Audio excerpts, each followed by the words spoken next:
I admit, the process for this review feels almost poetic in a way.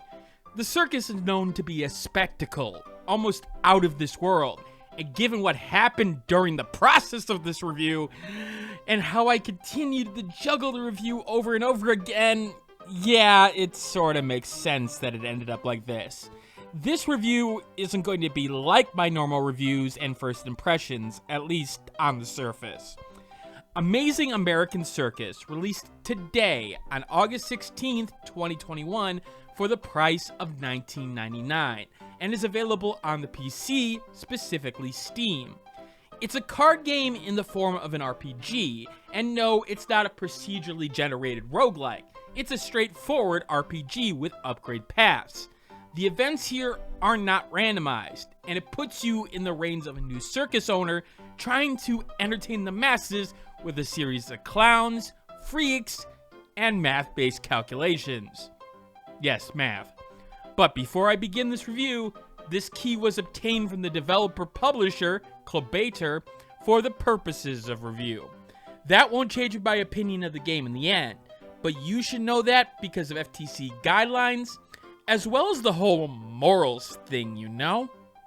Alright, normally I would do a structured review. I would play through the game, write a script, put it all together in a nice little package.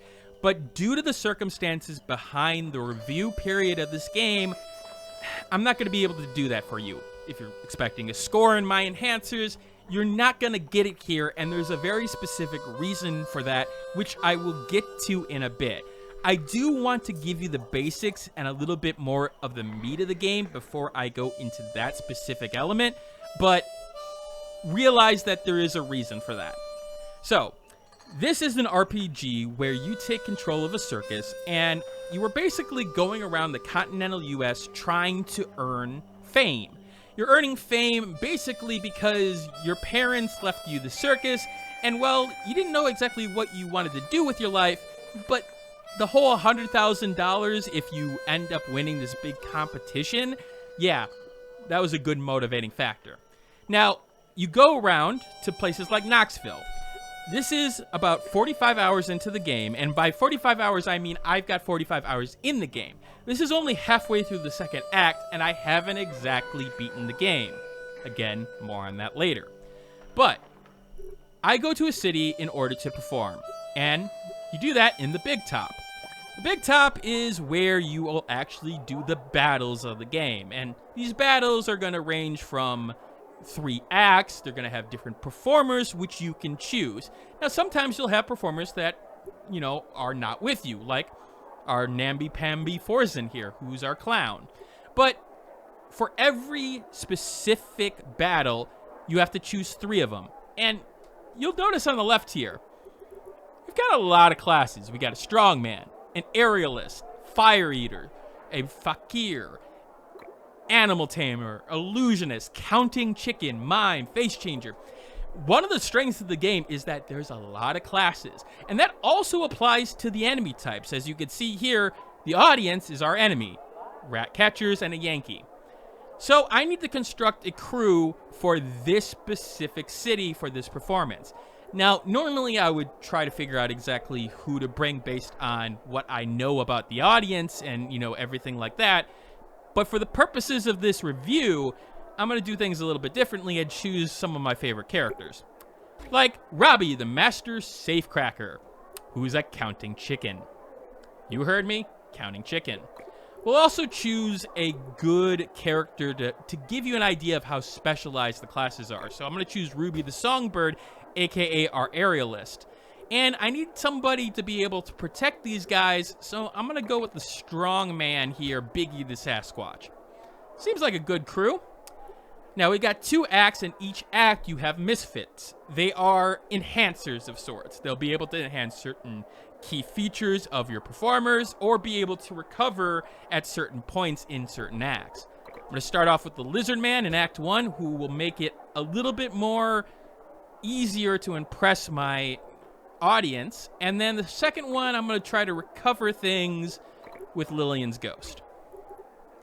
Finales are special attacks. I'll get to that in a little bit. I'm going to choose the Cougar in Flames. Now, when you go to perform in a city, you are going to earn a specific revenue to begin $822. Now, I could gamble a little bit and increase the odds that things may go high roll or low roll. So if I don't do well, I could earn $575. If I do well, I could earn $1,069. But I can also advertise, which ups that amount immensely. I'm going to go with just the $1,350. I'm not going to, try to gamble anything, promote everything, and let's start the show. All right, so this is our battle system in the game. We're in battle 1 of 2, as you can see in the acts here, and this is our audience. Audience are our enemies. Well, sort of. Basically, your job is to impress the audience. They came here for a show, and they're going to be, they're not going to be happy until you impress them and get them to cheer, and then they'll spread the word of your great circus and what they were seeing. If you don't impress them, they're going to be feeling ripped off and want their money back. You do that through the actions of your performers and the deck that you have constructed. So, as you can see here, I've got 5 different cards, and each of these cards have specific effects that, change depending on the performer. The basic action is impress and ignore. I'm going to start with impress. So impress means that you are doing something to get the audience to ooh and ah, and it's the equivalent of your attack. So I'm going to do that. As you can see, Ruby did a little bit of a little dance with her little ring there and impressed the rat catcher. He's not dead, but once he goes to 0, he's impressed enough so that he'll be like, okay, fine. You know what? Keep on going. Now, vitality, as you can see in the corner here, is the number of actions we can have during one turn. So I use 2 on that one attack, but I also can have cards that can give me more vitality, like this chocolate chip cookie. As you can see, it gave me another 1. I had to spend 1 to use it, and I then got 2 back. There's also the fact that the enemy is going to attack you, and unfortunately in this case, I actually don't have any way of defending myself. This is an attack. They're sneering at me. They're basically booing at me, and that's going to affect my performer's defense and basically their focus being their health. But luckily, I have this extra sneering card, which is basically I'm booing them, and they're feeling a little bit, antsy, and so their attack goes down. In fact, I got 2 of them, so I'm not going to take any damage, I don't think. Oh, no, it looks like there's a minimum there, so. Unfortunately, it looks like I don't really have any other moves. I'll teach you ignore in a little bit, and I'll teach you focus in a little bit, but I also want to teach you this. This is your finale. This is your ultimate attack, and you earn finale points based on the diamonds here. So at the start of the match, I had a finale, so let's use it. Oh, it's a cat jumping through a flaming ring. Of course, right? And that does 10 damage to them, makes them, my guys, a little bit more impressionable. But specifically, now I can earn a little bit more using these cards, because these cards were going to be discarded if I don't use the vitality. I might as well use them to get some points, even though they aren't really useful in terms of the current state of my crew. Once I have no more vitality, or I really just want to end my turn, click to end the turn. He's playing Rat Catches Rat, which is basically a garbage card that I'm going to have to deal with. So, it looks like Ratcatcher over here is dealing me more damage, but luckily I have this card. Now you're probably saying to yourself, what is ignore? Well, if somebody's gonna boo you, what's the best way of dealing with that? Yeah, just ignore what they're saying. But, what's this? Aerial hoop. So, classes in this game. Classes have very specific roles. So, for example, our Bigfoot here, he's a defender. He's a tank. He's trying to protect your guys or, take the damage or bring the spotlight on him so these guys don't hit our damage dealers. But you also have specialized classes which have specific effects. So for Outside Mermaid, the aerial hoop, perform the aerial hoop action if the artist's focus is full, aka my health is full. And look at that, my health is full. So now, if I play Outside Mermaid, everybody gets Ignore 6, and they have an enhancer that ups their Ignore. Ignore is basically the defense card of the game. So they boo you, you're like, you don't take damage. We also have our chicken here. Our counting chicken. He's very special because he has mastery. Yes, mastery. If the sum of the cards in the discard and deck is a prime number, draw 5 and vitality 3. That's a powerful effect, but I can only play it if the sum of the cards are, and right now those two, neither of them I can play. So it's a very specific class creature that has a specific effect that I have to try to get. So maybe I need to throw some cards around, try some different things, or I could just play this Ignore card here and maybe hopefully get some more closer to being able to use those cards. We're gonna play some extra Ignore here, all dressed up. We're gonna play one of the rat catchers to get it out of our hand. And we're gonna play this, hopefully we get one of these cards opened up. Yep, our legendary draw, so I'll be able to draw more cards and get some more vitality so I can play more cards. Vitality in this game, in terms of cards that you can grab, is absolutely destructive. Oh, hey, look at this. Do the math special. Let's look at it. If the sum of the cards in the discard pile and the deck is the number of the Fibonacci sequence, press 17. Oh, look at that. He's done. As you can see, even though he can only play cards at certain points, if you can play those cards, he's really, really powerful. And that's one of the things you need to understand about this game. There is a risk and reward mechanic with every class. Some of them have fatal weaknesses. Some of them have, well, no weakness at all, in my opinion, but more on that later. So, Act 1 is done. I was able to impress everybody. We go to the next act. And now we got some Yankees here. They're going to be able to defend themselves a little bit more, but we'll handle that as we go along here. One of the strongest elements about Amazing American Circus is the fact that there is so many different iterations of different classes, the cards that you can put within that class, and just the sheer amount of things that you can do in terms of construction of those classes and what bullshit you can pull off. Let's not mince words. This game has some balance issues, and that's one of my major problems with the game. There are so many different ways for you to make your classes, so many different upgrade paths.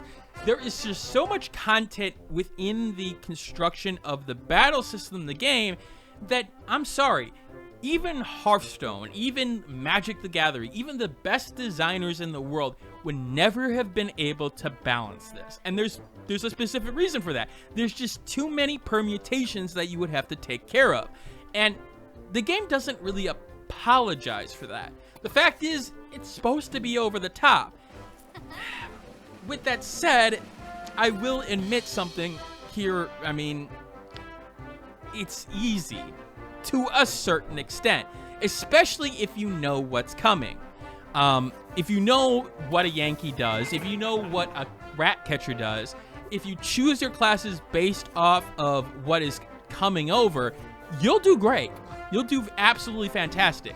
And part of the reason I did so well, and I am doing so well, is that I played through the first section of the game over and over and over and over again, understood which places to go, what, classes to use in certain situations. When you're starting out, it's not that easy, and it's very, very hard for you to understand, oh, wait, I shouldn't do this with this character, or I shouldn't have these two characters together. They serve the same purpose. You'll have to learn exactly what to do. And in that case, the game is best when you are trying to figure that out. There's one other mechanic that I want to get into here, and that is the shuffle mechanic. Because, as you can see here, I've played all my cards, but I only have 3 cards in my deck. So what's going to happen? Well, let's find out. Let's hit the end turn. He's going to defend himself. Oh, I'm shuffling the cards in my deck. Okay, that's expected. Huh? What's this? Wait, they didn't get attacked. Yes, they did. See this value? Deck shuffle. All artists' focus decreases according to this value, which is important. So, every time I go through the deck, I could lose a specific amount of health. And in this case, they lost 6. Now, you're probably asking yourself, okay, what happens if they lose all their health? Are they just gone for that performance, or maybe they're gone forever? Well, actually, let's find out. See, she's going to take some damage this turn, and even though I could get rid of him right now with the impress button, I'm just gonna let that happen. Notice how the hand went away?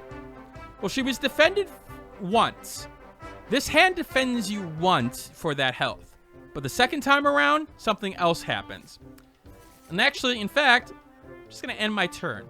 I'm gonna let it happen so that you can see what that effect is. Because even though I'm not taking damage as much, she's down to 4. Let's end her turn because we want to see this effect. I know I'm stalling here. I'm basically stalling. And then you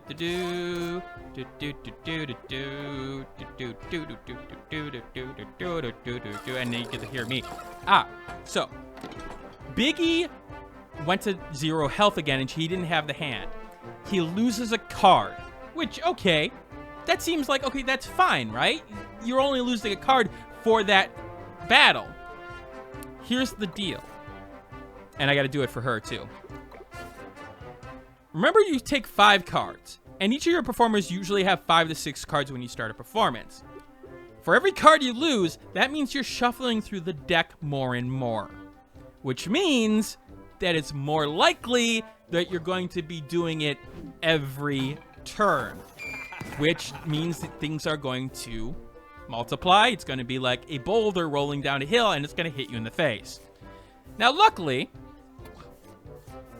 I've got the ability to maybe, deal with that because I've got some good upgraded performers. I mean, I literally had to hit cancel 4 times in order to,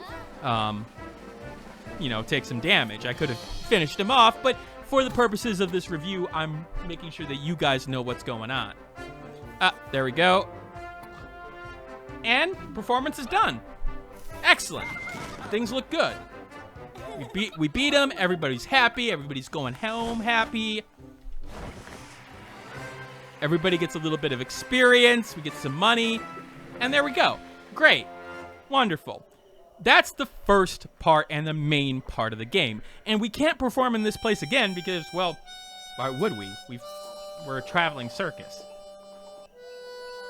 Now, you're probably wondering about all these buttons on the bottom. Well, to say that Amazing American Circus has a lot of different mechanics would be the understatement of the year. I mentioned it in the battle section of the game, but that's only one part of it. So, we have our training wagon, where once we get a performer up to a certain experience and level them up, they get upgraded cards or get a new card that they may not have had before. You have the Recruitment Wagon, which you can get a new performer at. In this case, I already have a Counting Chicken, so even though I like the white one, don't need them. We have the Recovery Wagon. During performances or after performances, you can get gifts or hoaxes, which can be cards that can, give you some extra oomph, like the Vitality Enhancer. Now, granted, you also can get hoaxes, and you may want to heal them, and you can do that at this wagon. Or you can go to the Voodoo Wagon, which gives you the ability to have perks specific to the characters. So, for example, our juggler here has a perk that has the ability to increase the amount of cash that she has at a performance. Now, we can get rid of it. We can copy it to another performer, which actually I'm going to do. I'm going to do it here, so that Dominator here also has it. And I can lock it in so that it stays with them. We have the Cookhouse Wagon, which gives us food when we travel. We have the Bizarre Bazaar, which is all the sidekicks that we can have. We have the Ringmaster Wagon, which we can upgrade all these other wagons. Do you understand that there are a lot of upgrades in this game? A lot of different things you have to manage? And I'm going to be frank with you, it's almost too much. Now, don't get me wrong. I'm only seemingly halfway through the game, and I've seemingly upgraded most of these guys here. But things like the recovery and the voodoo wagon, it feels like a little bit too much. Again, the balance issue. The fact is that I'm getting nothing but positive perks right now. I'm not having to delete these other perks, and I feel like I'm almost like, oh yeah, I could spend money on this, I can spend money on this. I'm not having problems spending money that I'm earning because, quite frankly, I'm not having to make the choice. In the early game, yeah, I had to make those choices, but not so much here. So, now I can go to different places, places to perform, and I can choose where to go. I can go to Nashville. I have to spend a meal in order to get there. Random events like this can happen. There's a little child standing in the middle of the road, clothes torn, dirty face, leaves in her hair, and on her hands, blood? Despite the air of horror surrounding the child, namby-pamby Forston feels the call of maternal instinct and asks to take care of the poor thing. Yeah. And he gets a positive quirk out of that. But I had to spend a little bit of money for it. Alright, so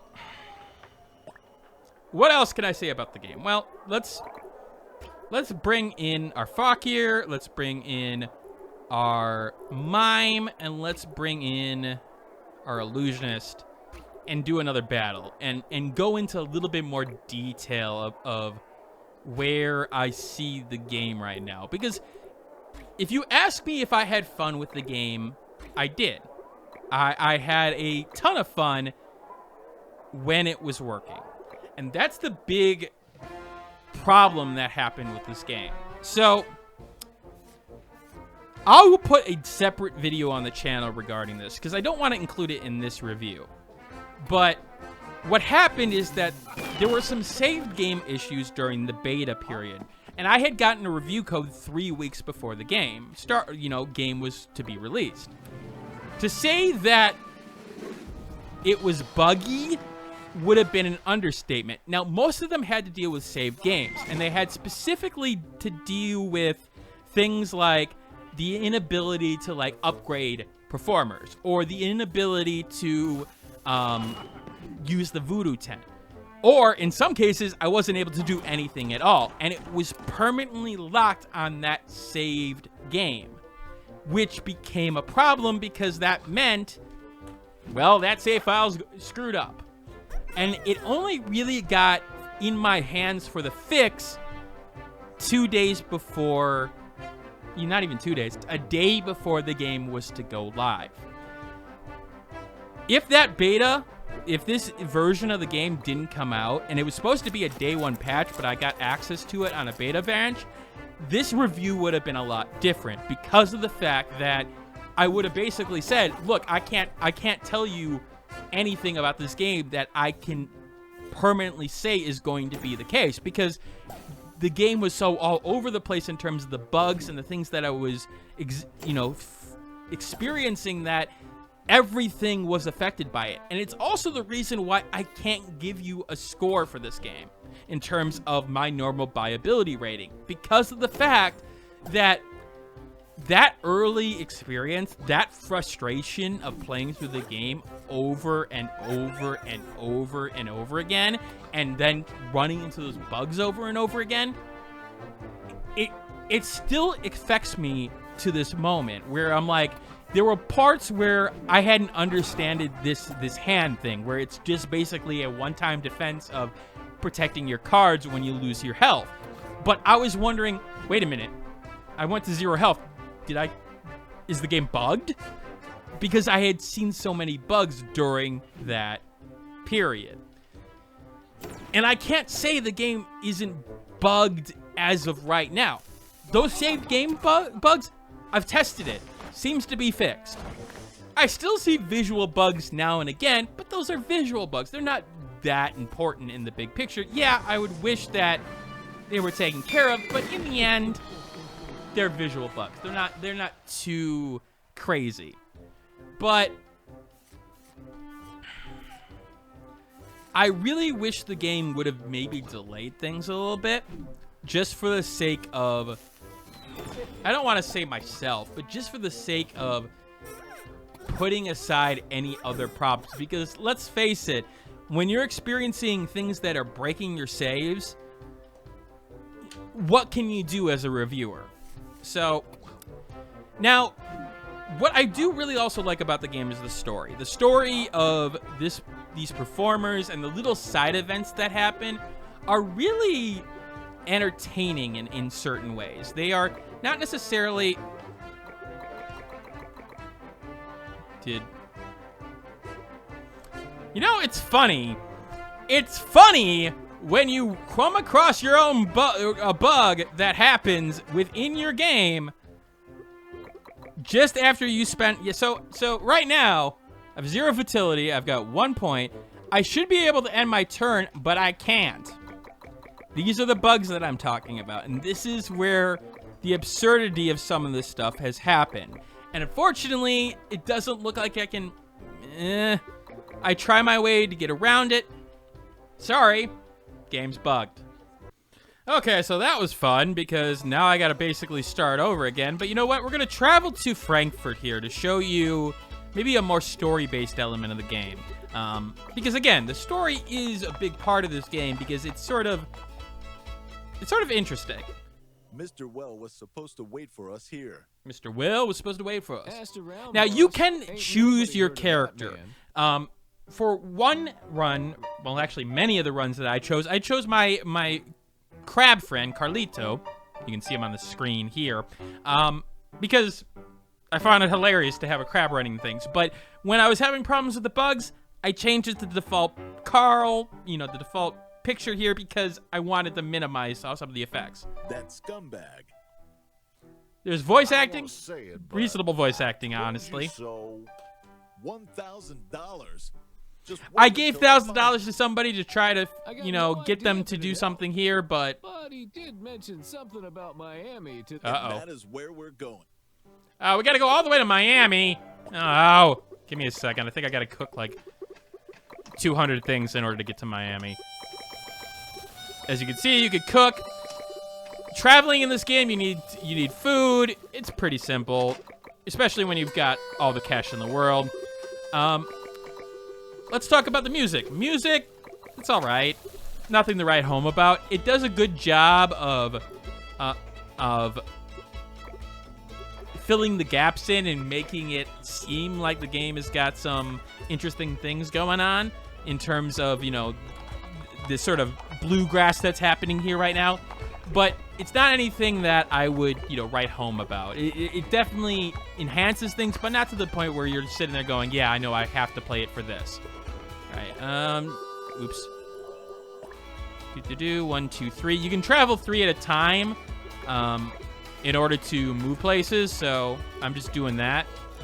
As you can see here with the effects, this is another system. You can get specific effects based on how healthy you keep your people. I found it not a problem to keep people, you know, utterly healthy. All right, let's go find out what's going on with our money. And a mime had been indeed seen around not long ago. Let's go and get back our money. Mm-hmm. You. The mime jumps abrupt and faces you in great fear. Stop making a fool. I am fucked. Where's our goddamn money? I don't have it, amigo. We split 50-50. My part is gone. I paid for my sick mother, and then I got myself... I paid for my... We didn't ask for your autobiography. So, like, there's these little side stories that you come across. Like, you come across a werewolf that, you know, doesn't know it's a werewolf because they keep on changing back and forth and they end up killing certain people. You have times that you can make choices, and as you improve things, you'll be able to make better choices at times. It just helps with, you know, keeping the basic game structure here. I got a problem. Grandma Betty will take care of that. I would say I am happy, but that Great. Okay, so is there somewhere else? I don't know if I'm supposed to do anything specific here. Voodoo Wagon, am I supposed to do anything with you? Ah, yes. So he's joined our crew. Will increases the regular value of the focus lowered. Nope, we're not. We're unlocking it and deleting that. I can lie again. I mean, I can be myself. As you can see, certain effects Thank you. are very interesting for the game overall in terms of the story elements. You can do certain things, and overall, it helps. Oh.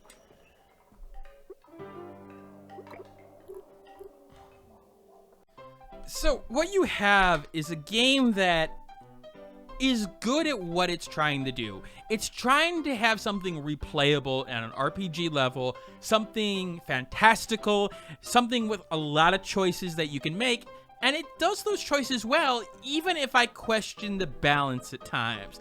There are certain characters, like the Fakir, where I feel like over time they'll be great, but with some of the bullshit that you can pull with certain abilities and certain, you know, combinations of classes, like the clown and the Fakir together with the fertility gain, there's definitely some issues there in terms of being able to really trounce the enemy over and over again. I feel like the game really should have been delayed another month or two to focus on that balance, but I realized that in the end it wouldn't help because there's just too many combinations of things. But if balance is not an issue to you, like if you can get around a game being a little bit, you know, easy at times or maybe a little unfair at times, you have a lot to dig into here. You have a lot of different options, a lot of different, you know, classes, a lot of different stories to tell, and I enjoyed myself even with the bugs that I came across, which is saying something because guess what? There were a lot of bugs. There were a lot of times where I was like wanting to pull my hair out, but in the end, I did have fun. Like I said, I will not give this a score. I will let you go and look at other reviews and other experiences for you to make your final purchasing decision. But my job here was to give you the information you need. And if you need more information, if you need to specify a specific question in the Discord, which is in the description below, you can ask me any question. I am an open book on this game. I've played it 45 hours. I can tell you, I could probably give you a strategy guide on how to start the entire start of the game, but I'll give you anything you need because really, it is my job to give you that information. I reviewed the game. Usually, a review would give you all that information. Here, I gave you as much as I could, but if you need more, I'm your man. Anyway, that's going to be it for now. I know this is a different type of video, but I thank you if you are still, you know, watching this video. The next review, not sure what it's going to be. It may be Skateburb, but I will be streaming a lot of new indie games over the next 4 days over on Twitch. I know you just got 2 videos in a row on this channel after not getting videos for about a month. That wasn't purposeful. I had a tooth pulled. I had a lot of shit go on, and well, a lot of shit happened. I'll leave a link to the sort of bugs that I experienced sometime over the weekend. I want this video to have a little bit of traction first before I, you know, release that because, again, many of those bugs are fixed right now. But that's it for now. Lee, let me know what you think of this video format. Maybe I'll do this a little bit more if people enjoy it or people think it's reasonable enough. It's a lot like my streams, but maybe a little bit more focused. All right, that's it for now. Leave your comments below, and I'll see you all later.